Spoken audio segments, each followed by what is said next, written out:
Hai Tribuners, jumpa lagi dalam program KW Super, komentar warga seputar peristiwa. Kali ini kita akan bahas cendekiawan kosan nih Tribuners. Pada tahu kan cendekiawan kosan itu apa?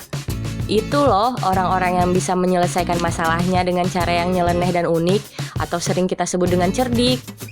Biasanya sih yang gini mahasiswa ya Tribuners, hehehe. Langsung saja yuk kita tanya-tanya cendekiawan yang bersangkutan. Bagaimana sih solusi cerdik mereka saat sedang dilanda tanggal tua? Langsung saja check it out. Sukanya mungkin jadi pribadi yang lebih mandiri, bisa kita tuh ngatur keuangan, itu kan diajar ke hal-hal yang berbau mandiri, apa-apa harus dewean, itu.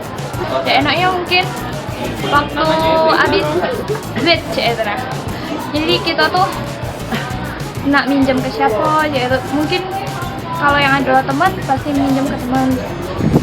Ada enaknya mbak, ada enggak?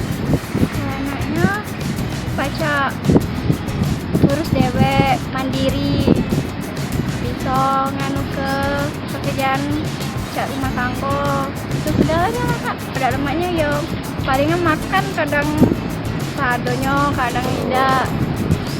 Ada enaknya ada idaknya.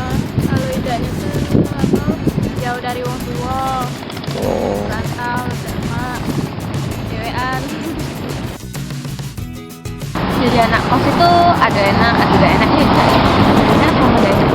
Kalau ada enaknya, pertama kita tuh dananya serba terbatas. Jadi biasanya kita tuh memiliki dana lebih atau bisa makan sepuasnya di rumah. Kalau jadi anak kos tuh kita tuh harus ngirit makannya karena keterbatasan dana kayak itu sih lebih. Kalau enaknya pertama kita menjadi lebih mandiri ya, karena kita tuh jauh dari orang tua, berarti kita tuh bisa memanajemen waktu sama keuangan kita sendiri. Kalau sukanya itu lebih bebas, terus itu juga kita kalau mau pulang terserah, jadi nggak ada batasan waktu.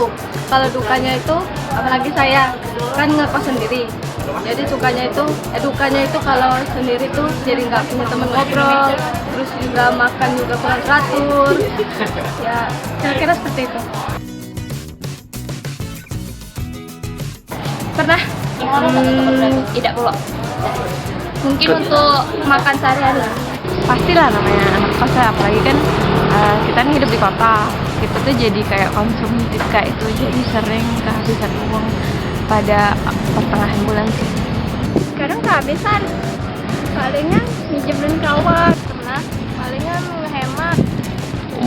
Bisa apa? Tidak kehabisan duit lagi. Pernah kehabisan uang, jadi pinjam dulu ke teman. Hampir tiap hari. 3 kali ya kali lah. Kalau salah satu makanan yang harus stok di kosan, karena itu merupakan penyelamat anak kos. Gak tahu ya, soalnya bang itu juga mungkin 4-5 kali lah. Tribuners, demikian program KW Super kali ini ya. Saksikan terus KW Super hanya di channel YouTube Tribun Sumsel. Jangan lupa like, comment, and subscribe. Terima kasih, sampai jumpa.